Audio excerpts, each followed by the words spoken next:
तहरीक इंसाफ ईद के बाद हुकूमत मुखालिफ तहरीक चलाने का इरादा कर रही है और इसके लिए अपोजिशन की मुख्तलिफ जमातों से उसने राब्ते भी किए हैं। इन राब्तों के नतीजे में आज इस्लामाबाद में अपोजिशन इत्तेहाद कौमी कॉन्फ्रेंस का आगाज़ हुआ है। ताहम कॉन्फ्रेंस के मुंतज़मीन ने हुकूमत पर कॉन्फ्रेंस के इनेकाद में रुकावटें डालने का इल्ज़ाम लगाते हुए कहा है कि हुकूमत एक बंद कमरे की कॉन्फ्रेंस से घबरा रही है और कॉन्फ्रेंस के लिए जगह देने वाले होटल को धमकियां दी जा रही हैं। आज अपोजिशन की कॉन्फ्रेंस में अपोजिशन लीडर उमर अयूब और तहरीक इंसाफ के सेक्रेटरी जनरल सलमान अकरम राजा शरीक हुए, जबकि कॉन्फ्रेंस से तहरीक तहफ़्फ़ुज़ आइन के सरबराह महमूद खान चकज़ई, अवाम पाकिस्तान पार्टी के सरबराह शाहिद खान अब्बासी और दीगर सियासी रहनुमा और सहाफ़ियों ने खिताब किया। ताहम हुकूमत के खिलाफ किसी तहरीक की तारीख या लाएअमल का ऐलान नहीं किया गया है। कॉन्फ्रेंस से खिताब में तहरीक तहफ़्फ़ुज़ आइन के सरबराह महमूद खान चकज़ई ने कहा कि 8 फरवरी के इंतखाबात में जिस तरह आइन की धज्जियां उड़ाई गई, इसकी मिसाल नहीं मिलती। उन्होंने स्पीकर पर भी इल्ज़ाम लगा दिया कि उन्होंने इलेक्शन से पहले ही बता दिया था कि हमारी इदारों से बात हो गई है और हमें 2/3 अक्सरियत मिल रही है। हक की बात करो बस फौरन इल्जामात लग जाते हैं। 8 फरवरी के इंतखाबात में जिस अंदाज में आइन की धज्जियां उड़ाई गई, जिस अंदाज में जर और जोर की बुनियाद पे जीते हुए लोगों को हरवाया गया, जिस अंदाज में बच्चों बेटियों की बेइज्जतियां हुई, ये तारीख में कहीं नहीं हुआ। हवलदार स्पीकर, ये आदमी इलेक्शन से 50 दिन पहले कोयटा आया था। इसने पार्टी से कहा था कि हमारी बात इदारों से तय हो गई है, हमें 2/3 मेजॉरिटी दी जाएगी, फलाना प्रीमियर होगा, फलाना होगा। महमूद का पूछो कि वो किस हल्के से इंतखाब लड़ रहा है। कॉन्फ्रेंस से अपने खिताब में अवाम पाकिस्तान पार्टी के सरबराह और साबिक वज़ीर आज़म शाहिद खान अब्बासी ने कहा कि आज हुकूमत को एक बंद कमरे की कॉन्फ्रेंस से खौफ है। नून लीग और पीपल्स पार्टी पहले जमहूरियत की दाई थी, आज इक़्तिदार की दाई है। पाकिस्तान मुस्लिम लीग नून, पाकिस्तान पीपल्स पार्टी जो एक जमाने में जमहूरियत के दाई थे, आज वो इक़्तिदार के दाई है। आज उनकी हुकूमत दारुल हुकूमत के अंदर एक बंद कमरे में आइन के मामले पर कॉन्फ्रेंस नहीं होने दे रही। इतना खौफ है आज हुकूमत को कि एक कॉन्फ्रेंस भी आज मुमकिन नहीं है। टीका का लॉ भी बना है और काले कानून बने के किस तरह जलसे जुलूसों को यहाँ पर कंट्रोल किया जाए। रात के अंधेरे में आईनी तरमीम हुई है जो आइन की रूह से मुतसादिम है। IMF जैसा इदारा तो वो भी मजबूर हुआ कि आकर चीफ जस्टिस से पूछे कि भाई मुल्क में अदल का निजाम चल रहा है या नहीं चल रहा। यहाँ पर अक्सर कहा जाता है कि जी ये ग्रैंड अलायंस अपोजिशन का है। ग्रैंड अलायंस की बातें बाद में होती हैं, पहले एक मुतफिका सोच चाहिए, एक मुतफिका अमल चाहिए।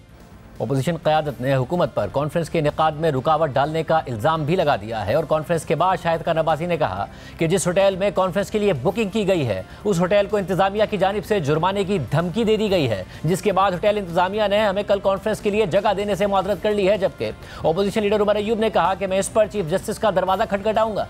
पिछले एक हफ्ते से हम कोशिश कर रहे थे कि कोई ऐसी जगह मिले जहाँ पर कॉन्फ्रेंस की जाए। पहली जगह सेलेक्ट हुई, वहाँ इंतजामिया ने होटल को मना करा दिया। दूसरी जगह सेलेक्ट की, वहाँ पर उन्होंने कहा कि यहाँ पर क्रिकेट टीम गुजरती है तो यहाँ पे आप कॉन्फ्रेंस नहीं कर सकते। कल सुबह एक जगह सेलेक्ट की, वहाँ भी AC साहब, मजिस्ट्रेट साहब, पुलिस और पता नहीं और कौन कौन लोग वहाँ पर आए और उनको कहा कि ये मार्की सील हो जाएगी अगर आपने ये कॉन्फ्रेंस करने दी। यहाँ पर हमने 2 दिन की बुकिंग कराई। चंद 100 अफराद थे जो एक ऑडिटोरियम में थे, लेकिन हुकूमत ये भी बर्दाश्त ना कर सकी। हमें होटल इंतजामिया ने बताया कि यहाँ पर इंटेलिजेंस के लोग थे या इंतजामिया के लोग थे, जो भी थे, उन्होंने आकर धमकी दी है होटल वालों को कि अगर आपने कॉन्फ्रेंस की तो आप पे करोड़ों का आप पे जुर्माना भी होगा और आपको बंद भी कर दिया जाएगा। होटल की इंतजामिया ने आके हमें बात की, उन्होंने कहा जी कि अपनी मजबूरी का इजहार किया कि जी हम लोगों पे प्रेशर है। पूछा कि किस चीज का प्रेशर, कौन प्रेशर दे रहा है? कि जी आप समझदार लोग हैं, आप समझ जाएं, आएंगे तो हम लोग जरूर। और बराह रास्त चीफ जस्टिस ऑफ पाकिस्तान का मैं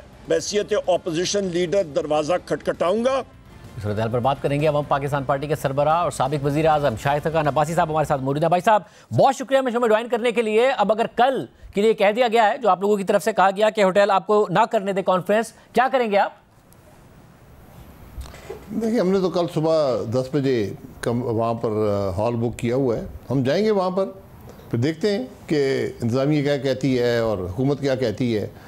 लेकिन एक बात बड़ी वाज़ेह हो गई है कि इतनी कमज़ोर, इतनी खौफज़दा हुकूमत मैंने कम से कम पिछले 37 साल में नहीं देखी, जो एक बंद कमरे में कॉन्फ्रेंस से घबरा रहे हैं, कॉन्फ्रेंस नहीं होने दे रहे। वो उनकी क्या कमज़ोरी है? ये बड़ी वाज़ेह दलील है कि ना ये हुकूमत मैंडेट रखती है, ना ये सलाहियत रखती है। ये सिर्फ हर मामले में खौफज़दा रहती है और ये हुकूमत ना चल सकती है ना चल सकेगी। और ना ही मुल्क के मामलात हल कर सकती है। ये मुझे बड़ा वाज़ेह हो गया है इनके इन तमाम हरकतों से। बस अब अगर जब आप ये कह रहे इससे ये वाज़ेह हो गया आपको, तो वो अभी तक हुकूमत ऐसे ही चल रही है, जब आपको वो बंद कमरे में कॉन्फ्रेंस नहीं करने दे रहे हैं तो एहतजाज कैसे करने देंगे? आप लोगों ने पिछली एक डिनर के बाद मुतालबा किया था कि हुकूमत मुस्ताफ़ी और फौरी इलेक्शन कराए, उन्होंने उस मुतालबे को लिफ्ट भी नहीं कराई, तो वो प्रेशर लेंगे या वो इसी तरीके से आगे बढ़ेंगे? देखिए, अपोजिशन अपने मौक़िफ़ का इजहार करती है, हुकूमत को उस पर गौर करना चाहिए कि हमारे क्या हालात हैं, ये मुल्क की अपोजिशन क्या बात कर रही है। ये दोनों मिलकर जमहूरियत चलाते हैं। ये मुमकिन नहीं है कि आप अपोजिशन को दीवार से लगा दें और मुल्क चलता रहे। यही मामला इमरान खान साहब के ज़माने में था, उनका भी यही रवैया था कि अपोजिशन को दीवार से लगाए रखें। उस वक़्त जो आज इक़्तिदार में हैं, ये वही बातें करते थे जो आज मैं कर रहा हूँ। सिर्फ इस मुल्क में 2 लोग हैं, महमूद खान अरशद और मैं, जो उस वक़्त भी यही बात करते थे, आज भी यही बात करते हैं कि खुदा के लिए इस मुल्क का निज़ाम आइन के मुताबिक चलाएं, रूल ऑफ लॉ लेकर आएँ, इस मुल्क के मामलात हल करें। लेकिन उस वक़्त PTI के इक़्तिदार की हवस थी, आज हमारे दूसरे भाइयों के इक़्तिदार की हवस है। तो भाई साहब कमज़ोर साबित हुए। तो भाई साहब, इस बात की क्या गारंटी है कि आप दोनों फिर वहीं खड़े होंगे और आपके साथ नून लीग और पीपल्स पार्टी खड़े होंगे और तहरीक इंसाफ इक़्तिदार में होगी और आप यही बात कर रहे होंगे? पाकिस्तान में कुछ भी हो सकता है लेकिन हम कम से कम अपनी जगह पर खड़े हैं कि हमें बड़ी वजाहत है कि इस मुल्क का निज़ाम आइन पर सिर्फ आइन पर जब चलेगा, आपके मामलात हल होंगे। मुझे उम्मीद है कि PTI कम अज़ कम जो साबका उसका रवैया था उसको तब्दील करेगी, हमारे बात को समझेगी कि इस मुल्क का निज़ाम जब तक आइन के मुताबिक रूल ऑफ लॉ नहीं होगा तो आगे नहीं बढ़ पाएंगे। यही उनके मसाइल का भी हल है, यही मुल्क के मसाइल का भी हल है। अच्छा, मगर अब तहरीक इंसाफ तो ये ऐलान कर चुकी कि ईद के बाद मुल्क गिर एहतजाज होगा, दीगर जमातों से आके भी वो मिल रहे हैं और ज़ाहिर आपके प्लेटफॉर्म से वो गालिबन एहतजाज करना चाहते हैं कि जी एक ग्रैंड अलायंस के तहत एहतजाज हो। क्या इस नतीजे पर पहुँच गए आप या अभी बहुत कुछ तय होना बाकी है?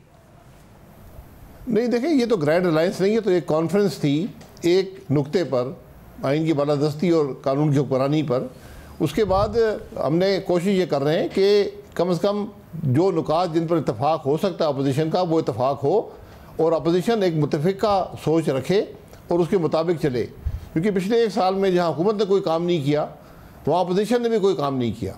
अपोजिशन का एक रोल है, हम उस रोल को डिफ़ाइन करना चाहते हैं। अगर PTI एहतजाज उसका हक़ है, वो एक बड़ी जमात है, वो एहतजाज करना चाहते हैं सड़कों पर, तो उनकी ये मर्ज़ी है, उनकी अपनी सोच है, उस पर एहतजाज करें, हमें कोई उससे ताल्लुक़ नहीं है। साहब, जब बात हुई थी पिछले एक डिनर के बाद, तब भी आपने कहा था कि अभी कोई ग्रैंड अलायंस नहीं बना है, ज़ाहिर बात आगे होगी, कुछ बातों पर इत्तफाक होगा। तो कौन से नकात हैं जिस पर इख्तिलाफ है कि इत्तफाक अभी तक नहीं हुआ है और ये नहीं तय हुआ कि ईद के बाद किस तरीके से आगे बढ़ा जाएगा? देखिए, हम तो पार्लियामान में नहीं हैं, लेकिन जो जमातें पार्लियामान में हैं उनके आपस में बहुत से तहफ़्फ़ुज़ात हैं, सोच पर तहफ़्फ़ुज़ात हैं, फ़िक्र पर तहफ़्फ़ुज़ात हैं, अपनी सियासत पर तहफ़्फ़ुज़ात हैं। उनकी आपस में इलेक्शन लड़ा हुआ है उन्होंने, तो हमने यही कहा कि उस मामले जहाँ इख्तलाफात हैं वो एक तरफ रहने दें। जिन चीज़ों पर हम इत्तफाक कर सकते हैं हम बैठते हैं, इत्तफाक करते हैं और अपना अपोजिशन का रोल अदा करते हैं। तो ये हमारी सोच है, इसी पर हम कोशिश कर रहे हैं कि कम से कम सोच में इत्तफाक हो और अपोजिशन अपना रोल अदा कर सके। मतलब जो बुनियादी इख्तलाफ है वो तो तहरीक इंसाफ और JUI का है, और आपने पिछले प्रोग्राम में भी कहा था कि इख्तलाफात हैं, मगर कोशिश की जाएगी कि इख्तलाफात दूर कर कर एक मुत्तफ़िका प्लेटफॉर्म बने। क्या वो अभी तक दूर नहीं हो पा रहे हैं इख्तलाफात? जी, वो दूर नहीं हुए, बातचीत उनकी हुई है, 2-3 मीटिंग्स हुई हैं। कामरान मुर्तज़ा साहब हैं और मेरे ख्याल साहब का स्पीकर साहब हैं जिनको नॉमिनेट किया गया है। तो बहरहाल वो थोड़ा प्रोसेस लंबा है, क्योंकि उन्होंने मशवरा करना होता है इमरान खान साहब से जो जेल में है, तो प्रोसेस लंबा हो जाता है। हमने उनको कहा कि वो मामला आप एक तरफ चलने दें, इख्तलाफात दूर करने की कोशिश करें, लेकिन जिन नुकात पर अपोजिशन इकट्ठी हो सकती है वो ज़रूर करें, ताकि मुल्क में जमहूरियत जो है उसको तक़वियत मिल सके। और कल क्या JUI की रिप्रेजेंटेशन होगी आपकी कॉन्फ्रेंस में? जी, मुझे बताया गया है कि गफूर हैदरी साहब आएंगे और शायद मौलाना साहब भी जूम या किसी और लिंक पर वो भी तकरीर करेंगे। वो शायद कतर में है, सऊदी अरब में है, वहाँ से करेंगे। ऐसा अगर मौलाना आपके साथ होते हैं तो हुकूमत को एक तो पहले तो हुकूमत ज़ाहिर ये दावा करती है कि मौलाना हमारे साथ रहेंगे, मौलाना कहीं नहीं जाएंगे, मगर फिर इस उम्मीद का भी इज़हार करती है कि मौलाना अगर अपोजिशन के साथ भी जाएंगे तो वो एहतजाज इस किस्म का नहीं होगा कि जिसमें हो कि जी कफन बांध के निकले हैं या फिर जिसमें वायलेंस हो। ये इस बात की तवक्को की जाएगी हुकूमत की तरफ से कि ये एक एहतजाज जमहूरी अंदाज में होगा। हुकूमत को जब ये उम्मीद है तो फिर क्या आप हुकूमत को कमज़ोर कर पाएंगे एहतजाज के ज़रिए? देखिए, एहतजाज उतना ही जमहूरी होता है जितना हुकूमत का रवैया जमहूरी होता है। तो मौलाना साहब का अपनी एक सोच है, ये बात की बात है। एहतजाज, सड़क की जो एहतजाज है, ये बात की बात है। अभी तो सोच पे इत्तफाक करें, अपना रोल जो पार्लियामान के अंदर है, पार्लियामान से बाहर है, उसको अदा करें, मुल्क के मसाइल की बात करें, हल की बात करें, जमहूरियत की बात करें। जो सड़क की मामला तो आखिरी हरबा होता है। और इस सब में क्या आप चाहेंगे कि हुकूमत को भी इंगेज करके हुकूमत से भी बात की जाए? क्योंकि तहरीक इंसाफ का कहना है कि अब हुकूमत को इंगेज करने का फ़ायदा नहीं, हमने बात करके देख ली। वो चीफ जस्टिस को ख़त लिख रहे हैं, आर्मी चीफ को ख़त लिख रहे हैं। आप क्या चाहेंगे, किस लेवल पर इंगेजमेंट हो? देखिए, ये उनकी अपनी सोच थी ख़त लिखना, मुझे उससे इत्तेफाक नहीं है। ख़त अगर लिखना है, ये उनकी मर्ज़ी है, जिसको मर्ज़ी ख़त लिखें। ख़त लिखना तो पाकिस्तान के अवाम को लिखें, हक़ाइक़ उनके सामने रखें। इसके अलावा हुकूमत को किस बात पे इंगेज करेंगे? हुकूमत को बिल्कुल आइन की बालादस्ती की बात करें, बिल्कुल एंगेजमेंट हो सकती है। रूल ऑफ लॉ की बात करें, एंगेजमेंट हो सकती है। लेकिन जिस हुकूमत का रवैया और रूल ऑफ लॉ की डेफिनेशन ये हो कि वो एक कॉन्फ्रेंस ना करने दे दारुल हुकूमत के अंदर, जिस पर आज पूरी दुनिया के अंदर रिपोर्ट हुआ है कि मुल्क की अपोजिशन कॉन्फ्रेंस कर रही है और हुकूमत उसको रोक रही है। और साहब, तो ऐसी सूरत में जब आप ये कहते हैं कि इनके पास ये खौफजदा होने की अलामत है कि कॉन्फ्रेंस नहीं होने दे रहे, ना मैंडेट है ना सलाहियत है, इसलिए निज़ाम नहीं चल सकता। अब मसला है कि निज़ाम इसी तरीके से चल रहा है कि चाहे अदालतें हों, मीडिया हो, सोशल मीडिया हो, उसको कंट्रोल कैसे करके आगे बढ़ा जाए। तो आप कैसे इस निज़ाम को तोड़ पाएंगे जब आप इस उम्मीद का इज़हार करते हैं कि निज़ाम नहीं चल सकता? देखिए, अवाम की राय कंट्रोल नहीं होती, जमहूरियत में कंट्रोल्स नहीं होते, ये आमरीत में कंट्रोल्स होते हैं। जमहूरियत ओपननेस प्रोवाइड करती है, हर एक को बात करने का मौका देती है, हर एक की अपनी राय के इज़हार का मौका देती है। जब आप अवाम की सोच की नफ़ी करेंगे, अवाम की राय की नफ़ी करेंगे, अवाम की राय को दबाने की कोशिश करेंगे, ये नाकामी की दास्तान है। ये बहुत से लोगों ने कोशिश की, हमेशा नाकाम हुए। वैसे नाकाम हुए, मगर अपना अपना लंबा टाइम भी गुजारा। पाकिस्तान में तो मार्शल लॉ तक रहे हैं, 8-8 साल 10-10 साल उन्होंने भी अपना टाइम गुजारे। तो आपके नज़र में वक्त कितना है कि इतने वक्त बाद ये नहीं चल पाएगा, या आप लोग क्या कर पाएंगे इसे कम वक्त में ख़त्म करने के लिए? देखिए, टाइम गुजारना मुल्क की नाकामी होती है। टाइम गुजारना कोई बहुत बड़ी कामयाबी नहीं है। बहुत से लोगों ने टाइम गुजारा है, मुल्क का वक्त ज़ाया किया है। आज भी मुल्क का वक्त ज़ाया हो रहा है। जितनी जल्दी आपको ये एहसास होगा, जब आपको मुल्क का एहसास होगा तो आपको नज़र आएगा कि रास्ता क्या है सारे मामले से निकलने का। आज हमारा मुल्क गैर मामूली हालात हैं हर हवाले से। आज आपको एक गैर मामूली अमल, गैर मामूली सियासत की ज़रूरत है मुल्क के अंदर, वो बदकिस्मती से नज़र नहीं आती। तो वक्त गुजारने से मेरा कम अज़ कम कोई ताल्लुक़ नहीं है। मैंने 37 साल ज़िंदगी गुजार दी हैं और उसमें से 30 साल के करीब अपोजिशन में गुजारे हैं। मुझे कोई इस पर शर्मिंदगी नहीं है, मुझे कोई परेशानी नहीं है, कोई मुझे सेकंड ओपिनियन नहीं है। लेकिन असूलों पर कायम रहना पड़ेगा, जमहूरियत की बात करनी पड़ेगी, आइन की बात करनी पड़ेगी, रूल ऑफ लॉ की बात करनी पड़ेगी। बहुत शुक्रिया शाहिद खान भाई साहब की गुफ्तगू आपने सुनी। दूसरी तरफ चैंपियंस ट्रॉफी में अफगानिस्तान और इंग्लैंड का मैच आप नाजरीन इस वक्त हिस्ट्री बनते देख रहे हैं। अफगानिस्तान ने इंग्लैंड को हराकर चैंपियंस ट्रॉफी से बाहर कर दिया है। आज जबरदस्त कमबैक किया अफगानिस्तान ने 37 रन पर 3 खिलाड़ी आउट होने के बाद, और उसके बाद हमें इंग्लैंड को हराता नजर आया है। क्लोज मैच के बाद 8 रन से शिकस्त दी है अफगानिस्तान ने। इंग्लैंड बाहर हो गया है टूर्नामेंट से। इब्राहिम ज़ादरान जिन्होंने 2023 के वर्ल्ड कप में अफगानिस्तान की तरफ से पहली सेंचुरी स्कोर की थी, वो चैंपियंस ट्रॉफी में भी पहली सेंचुरी स्कोर करने वाले अफगानिस्तान की तरफ से प्लेयर बने हैं। 177 रन बनाए, 146 गेंदों का सामना किया, ज़बरदस्त मुकाबला किया और अफगानिस्तान अगले मरहले के लिए क्वालिफाई करने के लिए उसे अब ऑस्ट्रेलिया को हराना होगा। मगर इंग्लैंड को वो चैंपियंस ट्रॉफी से बाहर कर चुका है। इंग्लैंड ने 350 रन बनाकर शिकस्त खाई थी ऑस्ट्रेलिया से, और आज 325 रन के ताकुब में 8 रन से शिकस्त खाई है अफगानिस्तान से। 37 37 रन पर 3 खिलाड़ी आउट होने के बाद जबरदस्त कमबैक, आखिर के 20 ओवर्स में 200 रन बनाए, आखिर के 10 ओवर्स में भी जबरदस्त 113 रन बनाए अफगानिस्तान ने, जिसकी वजह से आज वो इंग्लैंड को चैंपियंस ट्रॉफी से बाहर करने में कामयाब हुआ है। हमारे साथ साबिक कप्तान राशिद लतीफ साहब मौजूद हैं, अहमद शहजाद मौजूद हैं। राशिद भाई, जबरदस्त कामयाबी हासिल की है। जो इंडिया में वर्ल्ड कप हो रहा था उसमें भी अफगानिस्तान ने ऑस्ट्रेलिया को इंग्लैंड को हराया था, वर्ल्ड कप से बाहर हुआ था इंग्लैंड, ऑस्ट्रेलिया से भी टफ फाइट के बाद हारा था, आज इंग्लैंड को बाहर कर दिया है जबरदस्त कमबैक के साथ। बहुत बड़ी कामयाबी है अफगानिस्तान के लिए, अफगानिस्तान नेशन के लिए बहुत बड़ी कामयाबी है ये। और इन्होंने वर्ल्ड कप 23 में भी हराया था। और अफगानिस्तान को अगर देखा जाए तो वर्ल्ड कप 23 में बहुत ही उम्दा कारकर्दगी दिखाई थी, सिर्फ एक मैच की वजह से सेमीफाइनल क्वालिफाई नहीं कर पाए थे। लेकिन आज जो किया इन्होंने बहुत अमेजिंग बैटिंग, बॉलिंग, फील्डिंग, और मुश्किल कंडीशन में फील्डिंग करनी पड़ी जहाँ पे ड्यू फैक्टर बहुत ज़्यादा था और स्पिनर ज़्यादा थे इनके पास। अफगानिस्तान जिस तरह फाइट करती है वो बहुत ही ज़बरदस्त किस्म की टीम है, क्योंकि अगर मैच से पहले देखा जाए या टूर्नामेंट से पहले देखा जाए तो काफ़ी टीम ने अफगानिस्तान से खेलने से मना कर दिया था, जिसमें आज बटलर का भी बयान था कि जो चीज़ सलूक वहाँ पे ख्वातीन के साथ क्रिकेट में किया जा रहा है या जैसे किया जा रहा है हम बाइकआउट करना चाहते थे लेकिन नहीं करते। अफगानिस्तान वो कौम है जिसको गैरत ना दिलाई जाए, स्किल में बहुत पीछे है वो। आज उन्होंने वो किया जो शायद इंग्लैंड ने सोचा भी नहीं था। और 3 टूर्नामेंट में लगातार इंग्लैंड जिसने बेसबॉल स्टार्ट की, सबसे उम्दा क्रिकेट जो तेज खेलते थे इंग्लैंड, उनको हर फॉर्मेट में डिफीट हो रही है। ये इंग्लैंड के लिए भी और जॉस बटलर के लिए भी सोचने का मकाम है। अहमद, आप बताइएगा, जबरदस्त फाइट किया आज अफगानिस्तान ने, 37 रन पर 3 आउट, उसके बाद रन रेट का मोमेंटम बरकरार रखा, 350 रन बनाए और उसके बाद हराया भी इंग्लैंड को बाहर कर दिया चैंपियंस ट्रॉफी से। जी बिल्कुल, जिस तरह राशिद भाई ने बोला, क्योंकि राशिद भाई ने उनके साथ काम भी किया हुआ है, उनको एक्सपीरियंस भी है उनका। ये टीम बड़ी यूनिटी के साथ खेलती है, बड़ा यूनाइटेड होकर खेलती है।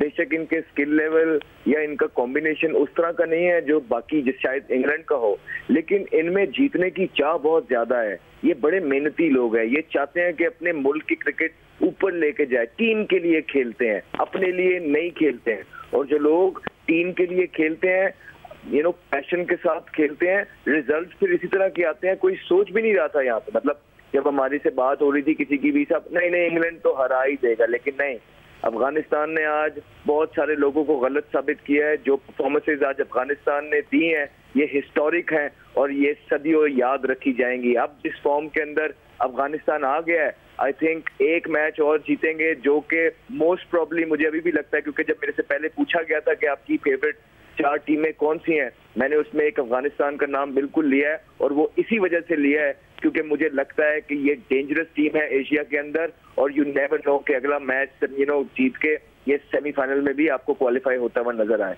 एक तरफ राशिद भाई जबरदस्त परफॉर्मेंस नजर आ रही है, जो हार रहे हैं वो भी मुकाबला कर हार रहे हैं। अफगानिस्तान जैसी टीम जीत रही है, पाकिस्तान बाहर हो गया। आज आकिब जावेद साहब ने इस हवाले से एक्सप्लेनेशन भी दी, उन्होंने ये भी कहा कि ये प्लेयर्स ना हो तो कौन हो। फिर इन प्लेयर्स के मुस्तकबिल के हवाले से सवाल हुआ, उस पर भी उन्होंने जवाब दिया। आप फिर इस एक्सप्लेनेशन को कैसे देख रहे हैं पाकिस्तान के क्रिकेट के बैकग्राउंड में? देखिए, जो अहमद ने बात की टीम की, ये टीम गेम है। वहाँ पे सबसे बड़ा प्लेयर राशिद खान है, लेकिन वो नज़र नहीं आ रहा होगा। वहाँ पे इब्राहिम नज़र आया, वहाँ गुरबाज नज़र आया, वहाँ गुलबदीन नज़र आया। ये टीम वर्क है, रहमत है, वहाँ पे गुलबदीन नायब है। तो ये एक टीम कल्चर है जो कि उन्होंने अडाप्ट कर लिया है। शायद हमारे पास मिसिंग है, हमारे पास अच्छे प्लेयर हैं, हमने जमा किए हुए प्लेयर, हमारी टीम नहीं बन पा रही। बस यही फ़र्क है अफगानिस्तान और पाकिस्तान की टीम में। बल्कि तमाम कंट्रीज़ में देखते हैं तो अफगानिस्तान मेरे ख्याल से फाइटिंग में अगर देखा जाए तो बेस्ट टीम इस वर्ल्ड क्रिकेट में उभर के सामने आई है। बल्कि काफ़ी टाइम से वक्त वो T20 में डोमिनेट करने की कोशिश कर रहे थे और जीतते भी रहे थे। कोई टूर्नामेंट बीता नहीं, सेमीफाइनल फाइनल तक आ सकते हैं वो, लेकिन अभी भी उनको ये उनका हल नहीं है कि आज मैच जीत गए, लेकिन उनको अभी लंबा सफ़र तय करना है। आने वाले 5 साल मेरे ख्याल से दुनिया क्रिकेट पे अफगानिस्तान बहुत राज करेगी। जी अहमद, मैं आपका भी कोई कमेंट चाहूंगा इस हवाले से। जी बिल्कुल, आपने अभी आकिब भाई की बात की कि पाकिस्तान के कोच जो हैं वो मतलब हमारे यहाँ एक्सक्यूज ही नहीं खत्म हो गए। यहाँ पे कौम के हालात इस तरह है कि पहले राउंड से 4 दिन के अंदर डिफेंडिंग चैंपियन बाहर हो गए हैं। और अभी मैं पाकिस्तान के हेड कोच की प्रेस कॉन्फ्रेंस देख रहा था, वो हंस रहे थे जहाँ पे जो कौम है वो गम में मुब्तला है, और पाकिस्तान के कोच हंस रहे थे और वो ये एक्सप्लेन कर रहे थे कि हमारी जो सारी टीम है 1-2 के अलावा वो सारे यंग हैं, तो पूछना उनसे ये था सर कि हमने तो नहीं कहा था, सिलेक्टर भी तो आप ही थे ना, आपने ही सिलेक्ट करने थे, एक्सपीरियंस प्लेयर कर लेते, आप क्यों इंपोर्ट किए आपने बांग्लादेश प्रीमियर लीग से 5 प्लेयर बिल्कुल पहले, आपने ओपनर्स क्यों नहीं डाले, आपने उसामा मीर को क्यों नहीं डाला, सारी जो आपने इन्वेस्टमेंट थी अब्बास अफरीदी पे की, आपने जो है ना आमिर जमाल पे की, आपने फहीम को डाल लिया, फिर आपके सीनियर प्लेयर्स जो थे उनके बल्ले तो नहीं ना हमने पकड़ लिए थे यार, एटलीस्ट आप और कुछ ना करें, जिस तरह हम बोलते हैं ना कि हाथ उठा के अपनी डिफीट को वो एक्सेप्ट करें और लेके आए, बताएं सामने आके लोगों को यार ये 6-8 लोग थे, ये 7-8 इवेंट्स खेल गए हुए हैं, इन्होंने अपनी पीक की क्रिकेट खेल ली है, now it's time to move on.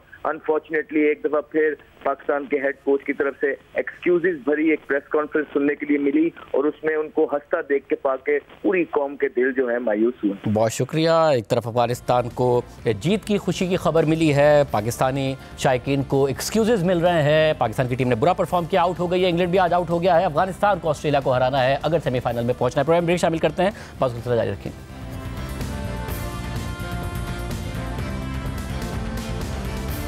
Opposition आगे बढ़ने की बात कर रही है, कह रही है कि कुछ नकात पर हमारा इत्तफाक हो जाएगा या हो सकता है, मगर साथ ही हुकूमत से कह रही है कि हुकूमत खौफजदा है। हमारे साथ राना सनाउल्लाह साहब मौजूद। राना साहब बहुत शुक्रिया हमें शो ज्वाइन करने के लिए। राना साहब ये ना कोई जलसा ना कोई एहतजाज, एक होटल में कॉन्फ्रेंस, उसमें भी होटल को ये कह दिया गया, उन्होंने इल्ज़ाम लगाया कि आपने कल ये कॉन्फ्रेंस नहीं होने देनी है वरना आप पर जुर्माना आयद किया जाएगा। वो कह रहे हैं हुकूमत के पास ना मैंडेट है ना सलाहियत है, इसलिए हुकूमत खौफजदा है, इस तरह निज़ाम नहीं चल सकता। नहीं, ये किस होटल वाले ने कहा है कि उसे हुकूमत ने कहा है कि वो वहाँ पे इस कॉन्फ्रेंस का इनेकाद ना करवाए? यानी अगर अपोजिशन जो है या अपोजिशन के जो रहनुमा हैं वो सच बोल रहे हैं या सच बोलने की हिम्मत रखते हैं तो वो सच बोले ना, बताएं कि किसने मना किया है। मतलब जहाँ पर आज फर्द ने, जहाँ पर आज उन्होंने, मिनिस्टर ने, किस ऑफिसर ने मना किया है? तो आप ये कह रहे हैं कि मना नहीं किया, या मना नहीं किया, तो यानी कल वो कल कॉन्फ्रेंस का दूसरा दिन है, वो कर लें, कुछ नहीं रोका जाएगा, होटल को भी कोई ऐसी बात नहीं कही गई है। नहीं, मैं कहता हूँ कि या तो किसी होटल वाले ने जो अपने पास से बात बना दी होगी कि जी मुझे मना किया गया है, वो होटल वाला खुद चाहता होगा कि मैं ये कॉन्फ्रेंस ना करवाऊँ, ये कॉन्फ्रेंस जो है वो उससे वो मुतफिक नहीं होगा, या फिर जो है अगर उसे किसी हुकूमत के फ़र्द ने कहा है तो वो बताए कि किसने कहा है। अगर इनको पता है तो ये बताएं, मतलब अगर सच बोले ना, इनको भी पता है हुकूमत ने नहीं मना किया। तो साहब अगर होटल ने ना देना होता तो पहले दिन के लिए भी ना देता ना, 2 दिन के लिए उन्होंने बुकिंग की है तो पहले दिन के लिए दे दिया, अगर मुत्तफिक ना होता। दूसरे दिन आप कह रहे हैं मना नहीं किया, कल ये जाएं और कॉन्फ्रेंस करें, होटल को कोई नहीं मना किया गया। जी बिल्कुल, हुकूमत की तरफ से किसी ने, अगर हुकूमत की तरफ से किसी ने मना किया तो ये बताएं कि डिप्टी कमिश्नर इस्लामाबाद से लेके कमिश्नर इस्लामाबाद, उसके बाद फिर मिनिस्टर्स हैं, उसके बाद बाकी लोग हैं, किसी ने अगर उस होटल को राब्ता करके कहा है कि जी इनकी कॉन्फ्रेंस ना होने दी जाए तो ये बताएं, उससे मालूम करते हैं उससे। और राज साहब एक बात और, ज़ाहिर अब्बासी साहब हमारे साथ मौजूद थे, शाहिद खान अब्बासी साहब, और उन्होंने ये बात तस्लीम की कि अभी तक इख्तलाफ है मौलाना फजलुर रहमान और पीटीआई के दरमियान, अभी तमाम नकात पर इत्तफाक नहीं हुआ, ग्रैंड अलायंस की बात बाद में आएगी, अभी तक ग्रैंड अलायंस नहीं बना है। हुकूमत क्या कोई सियासी कोशिशें भी करेगी इसको रोकने के लिए, क्योंकि अभी तक उन दोनों का इत्तफाक नहीं हुआ, मगर मौलाना ने क्या आपको कमिटमेंट दी इत्तफाक होगा भी नहीं? नहीं, देखें, अदम इत्तफाक की हुकूमत कोई कोशिश नहीं करेगी। अगर अपोजिशन की जमातों का कोई इत्तेहाद बनता है, आखिर उस इत्तेहाद के बनने के बाद उनका कोई एजेंडा होगा, उनका कोई लाहे अमल होगा, तो कम अज़ कम जब एक सियासी इत्तेहाद बनेगा उसकी सरबराही जो है वो शाहिद खान अब्बासी साहब कर लें, मौलाना फजलुर रहमान साहब कर लें, महमूद खान अचकज़ई साहब कर लें, तो इन लोगों के उसके दरमियान होने से जो है वो सैनिटी प्रिवेल करेगी, हिकमत प्रिवेल करेगी, सियासी गुफ्तगू होगी वो इत्तेहाद जो है वो उस इत्तेहाद से जो इस वक्त बरसे इक़्तिदार है उससे बैठ के गुफ्तगू कर सकेगा, डायलॉग हो सकेगा, उस डायलॉग के नतीजे में मामला जो हैं वो रिजॉल्व हो सकेंगे। ये जो है कि जी ना तो डायलॉग करना है, ना मीटिंग्स करनी है, इस्लामाबाद पे चढ़ाई करनी है, सर से कफन बांधना है, घर वालों को जनाजा पढ़ने की तलकीर करके, नहीं, इससे तो कम से कम जो है वो अफाका होगा ना। इसलिए हम तो समझते हैं कि ये एक पॉलिटिकल अमल है और अपोजिशन अगर कोई इत्तेहाद वजूद में लाती है और उसके बाद अपना एक लाहे अमल या एक एजेंडा फिक्स करती है तो उसके ऊपर हमारे साथ बैठ के गुफ्तगू करें। मतलब यानी आप ये कह रहे हैं कि अगर ये इत्तेहाद हो जाता है जिसमें महमूद खान अचकज़ई हो, शाहिद खान अब्बासी हो, मौलाना फजलुर रहमान हो, तो ये कम से कम एक इंगेजमेंट का रास्ता ही खोलेगा, बजाय इसके कि जो तहरीक इंसाफ से आपकी इंगेजमेंट नहीं हो पा रही है या हुई थी तो वो कामयाब नहीं हो सकी। शाहज़ेब बिल्कुल ऐसे ही होगा।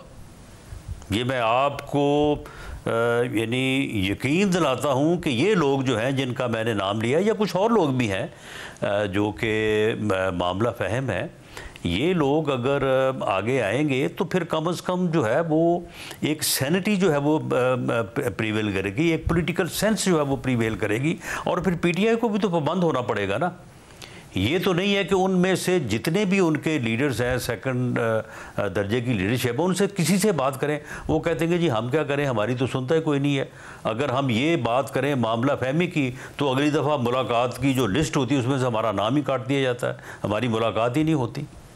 मतलब अगर इस सूरत में इमरान खान साहब को भी वहाँ पे वो लोग मिलते हैं जो शायद उनको वही रास्ता जो है वो दिखाते और समझाते हैं कि जो है वो यानी गिराओ जलाओ की तरफ है। अब जुनैद, अगर ये 24 नवंबर को कोई मामला फहमी कर दे, कोई हिकमत से काम लेते और ये संगजानी जाके जो है वो बैठ जाते तो मैं समझता हूँ कि वो बड़ा बेहतर होता। मतलब अब खान साहब से तो वो लोग मिलते हैं जिन्हें मुलाकात की आगे भी इजाज़त दी जाती है, बैरिस्टर गौहर को, दीगर रहनुमाओं को, जुनैद अकबर साहब मिलने गए थे उन्हें भी नहीं मिलने दिया गया। तो अब ये तो हुकूमत के हाथ में है, हुकूमत खुद अलाउ कर रही होती है, डिसअलाउ कर रही होती है। अगर अंदर से किसी को इजाज़त हो भी तब भी नहीं मिलने दिया जा रहा होता। नहीं, वो लोग जो कहते हैं कि जी हमें भेजें हम बात करते हैं तो वही लोग फिर जो है वो आगे जाते हैं और उसके बाद जो है वो फिर वापसी पे आके जो उनका तरीक़ाकार होता है वो आपके सामने ही है। इसमें अगर उन्होंने कोई फ़ैसला करना है तो वो ख़ुद भी कह सकते हैं कि भाई आप 2 लोग आए हैं या आप एक आदमी आया, फलां को भी लेके आए।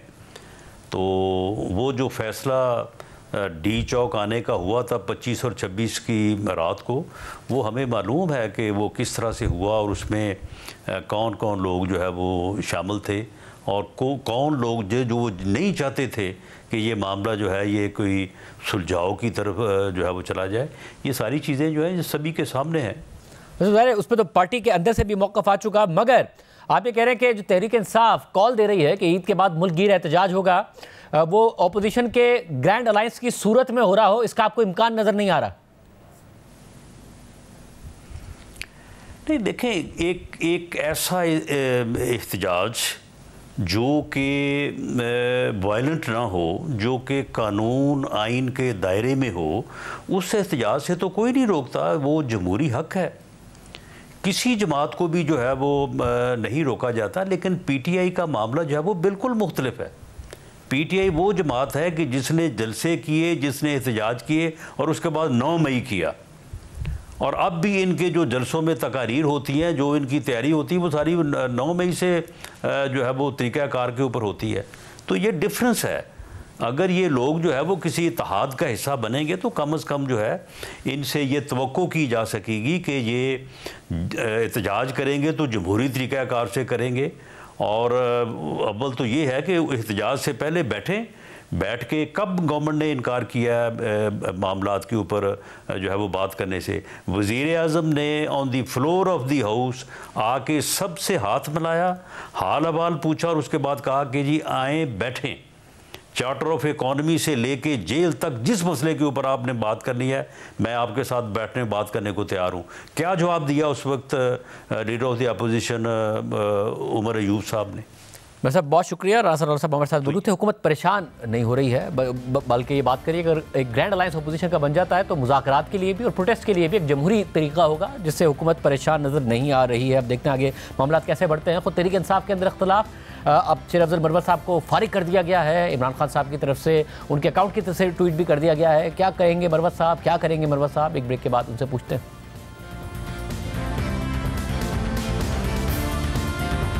तहरीक इंसाफ हुकूमत के खिलाफ तहरीक चलाने के लिए अपोजिशन जमातों को इकट्ठा करने की कोशिश कर रही है, लेकिन उसकी अपनी सफ़ों में इत्तेहाद नहीं है और रहनुमाओं की एक दूसरे के खिलाफ बयानबाजी का सिलसिला जारी है। गुज़िश्ता रोज़ अडियाला जेल में इमरान खान से मुलाकात के बाद तहरीक इंसाफ के सेक्रेटरी जनरल सलमान अकरम राजा ने शेर अफजल मरवत के बारे में कहा था कि वो पार्टी से बाहर हो चुके हैं। ये दो टोक फैसला है। जो शख्स पार्टी में आना चाहता है उसे अपनी ज़बान को लगाम देना होगा। और आज जब सलमान अकरम राजा से सहाफ़ी ने सवाल किया कि कौम को वो लोग मुत्तहिद कर रहे हैं जो खुद आपस में मुत्तहिद नहीं हैं, तो इस पर उन्होंने कहा कि पार्टी बिल्कुल मुत्तहिद है। ऐसे लोग होते हैं जो हर जगह एतराज़ करते हैं लेकिन उनकी कोई हैसियत नहीं है।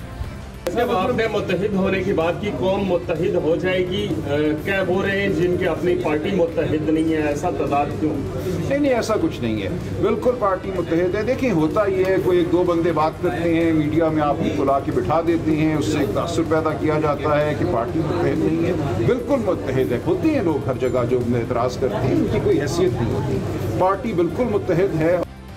इसके अलावा आज एक्स पर इमरान खान के अकाउंट से भी पोस्ट किया गया है कि पार्टी डिसिप्लिन की बहुत अहमियत है। जंग बाहर वालों के खिलाफ होती है, अपने लोगों के खिलाफ बात करके और असल मौज़ूआत से तवज्जो हटाकर दूसरी जमातों का एजेंडा परवान चढ़ता है। मेरे बार बार मना करने के बावजूद शेर अफजल मरवत बयानात देने से नहीं रुका, इसीलिए उसको पार्टी से निकाला गया है। हमारे साथ शेर अफजल मरवत साहब मौजूद। मरवत साहब बहुत शुक्रिया हमें शो में ज्वाइन करने के लिए। आप ज़ाहिर बार बार सवाल उठा रहे थे कि मुझे मेरी पार्टी बताए कि मुझे क्यों निकाला, और आपके हक में पार्टी के अंदर से भी आवाज़ें उठी। जुनैद अकबर साहब ने आपके हक में बात की, अली मोहम्मद खान ने कहा कि आपको सुना जाए, शेर आफरीदी साहब ने बात की, आप ये भी इशारा आप गालिबन आपने भी दिया कि शायद इमरान खान साहब से आपकी मुलाकात होगी, मगर आपसे मुलाकात किए बगैर सलमान अकबर राजा साहब ने अनाउंस किया है इमरान खान साहब से मुलाकात करके कि हतमी फैसला है और उनके अकाउंट से पोस्ट भी हो गया है। जी बहुत शुक्रिया। ये अगर ऐसे फैसले हतमी हैं जिसमें ना मुझे सुना गया, ना मुझे किसी चीज़ से कन्फ्रंट किया गया, और यकतरफा तौर पे फ़ैसले जो हैं वो गैबत और चुगलखोरी पे करवाए गए, और फिर ये कहना कि ये फ़ैसला अटल है, यानी अपील और नज़रसानी का भी कोई हक़ नहीं है, तो मेरे ख़्याल में हमें दूसरों से या अदालतों से इंसाफ मांगते हुए शर्म आनी चाहिए। इतनी मुतलकुल अनानियत नहीं होती है सियासी पार्टियों में जिस तरह ये गिरोह जो जिन्होंने खान को एसार में लिया हुआ है वो बता रहे हैं। और फिर सलमान अकरम राजा साहब जिस तरह की ज़बान इस्तेमाल कर रहे हैं कि उनकी कोई हैसियत नहीं है। मैं तो इसी चीज़ पे हमारा तनाज़ा पैदा हुआ कि इनकी कोई कानूनी हैसियत नहीं है पार्टी का सेक्रेटरी जनरल बनने की। अगर ये बता दे, रोशनी डाल दे कि क्या ये कानूनी तौर पे सेक्रेटरी जनरल बन सकता है, तो फिर तो हम इसकी हैसियत को तस्लीम करते हैं।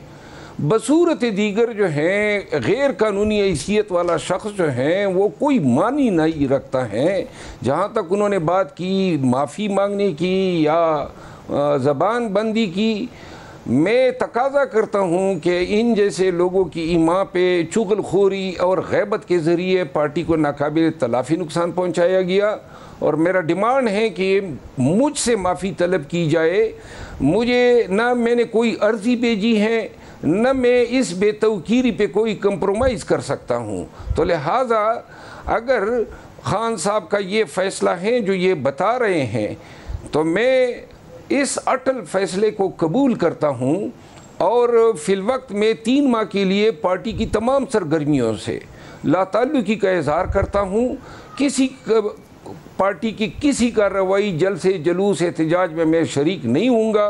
बतौर एहतजाज ये जो ज़ालिमाना रवैया इन्होंने मेरे साथ अपना रखा है, और अगर 3 माह के दौरान जो हैं इनको एहसास होता है कि ये गलती पर हैं या ज़्यादती का इर्तिकाब किया है, तो मैं ऐसी सूरत में खान के कहने पे जो है अपना फ़ैसला वापस ले सकता हूँ। वैसा मगर इमरान खान साहब के पास ऑप्शन था कि वो आपसे बात कर लेते। दरमियान में गंडापुर साहब की उनसे मुलाकात हुई है, अगर वो भी आपके हक में उन्होंने बात की होती, खान साहब आपको बुलाकर एक दफ़ा आपका मौक़िफ़ सुन लेते। पार्टी के रहनुमा तो बार बार कह चुके हैं, जब आप कहते हैं कि कानूनी तौर पर ये सेक्रेटरी जनरल नहीं है, पार्टी के रहनुमा कह चुके हैं कि पार्टी का कानून वही है जो इमरान खान साहब का लफ्ज़ है, उन्होंने जो कह दिया वो हतमी है। अब इमरान खान साहब अगर सेक्रेटरी जनरल बनाया हुआ उन्होंने सलमान अकबर राजा साहब को, तो वो हैं।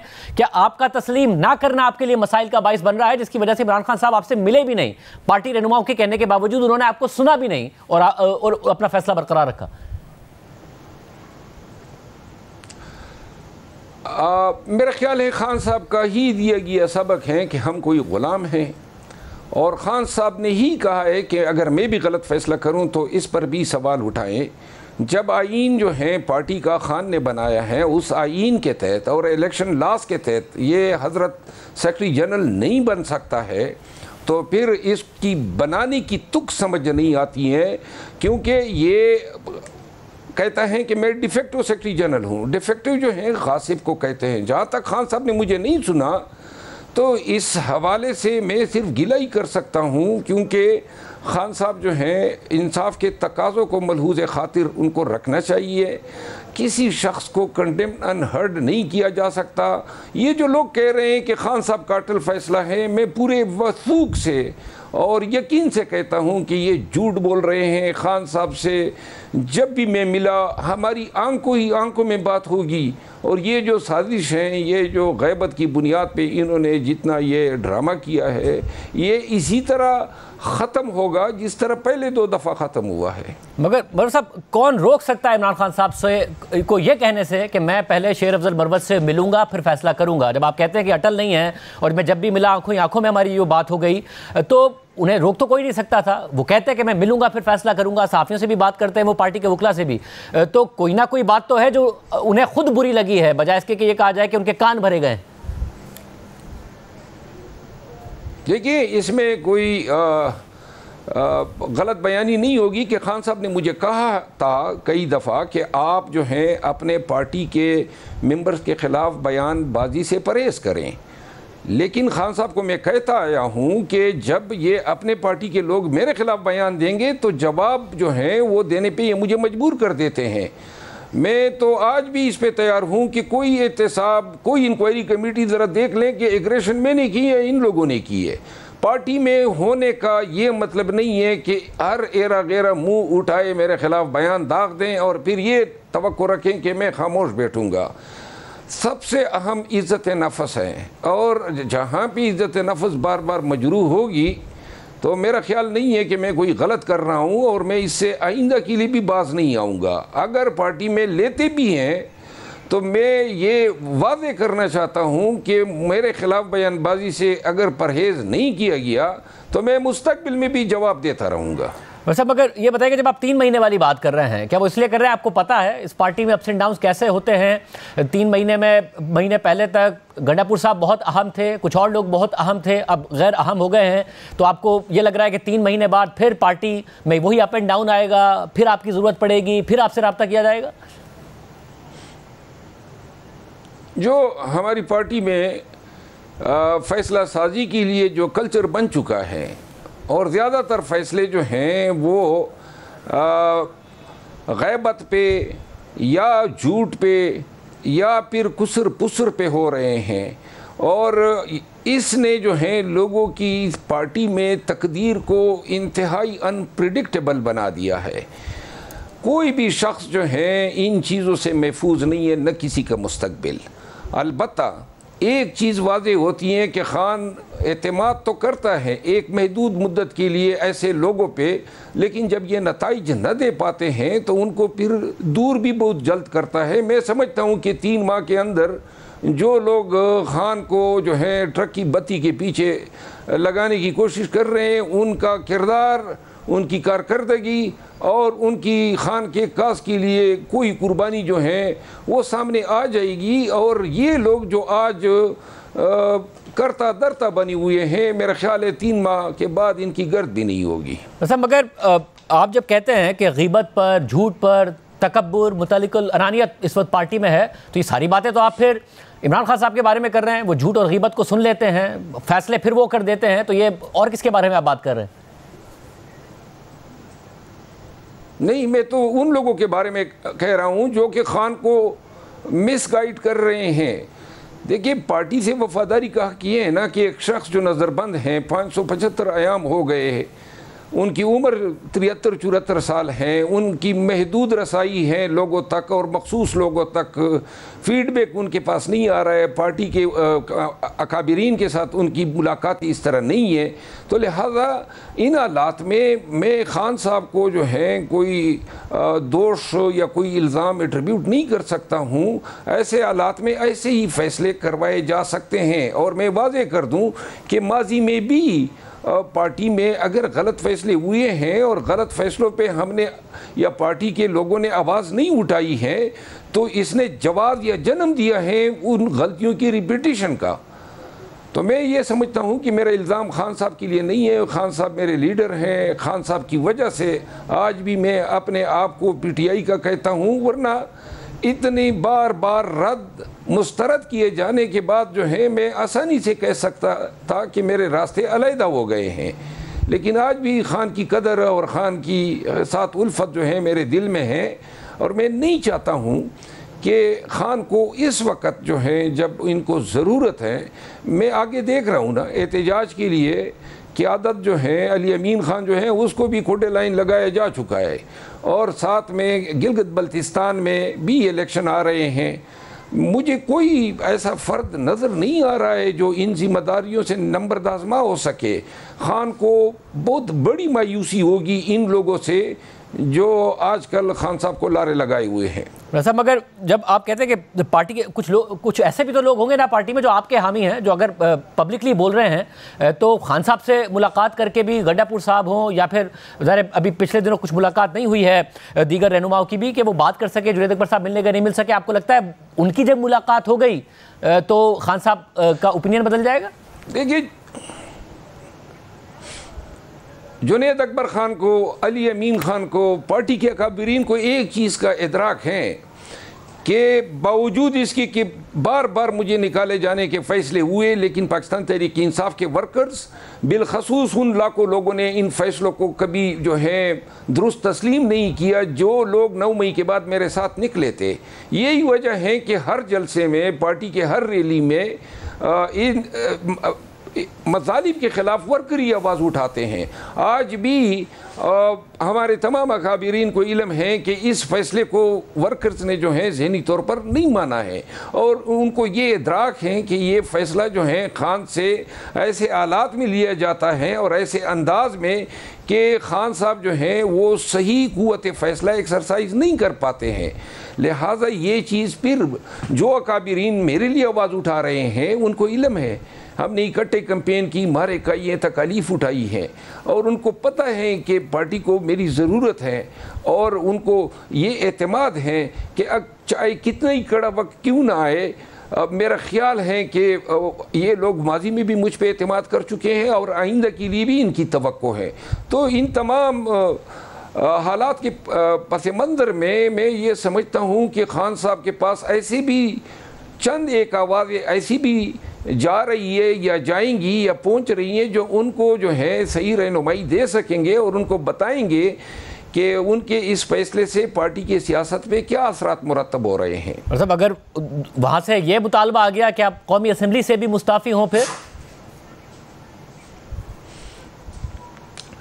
अगर वहाँ से ये मुतालबा आएगा तो लाजिमन मैं खान साहब की हुक्म की तामील करूँगा, लेकिन मैं खान साहब से ये अल्फाज ख़ुद सुनना चाहूँगा, उनसे मिलूँगा और अगर वो कायल न हुए तो मुझे मज़ीद सियासत में रहने का कोई शौक़ भी नहीं है।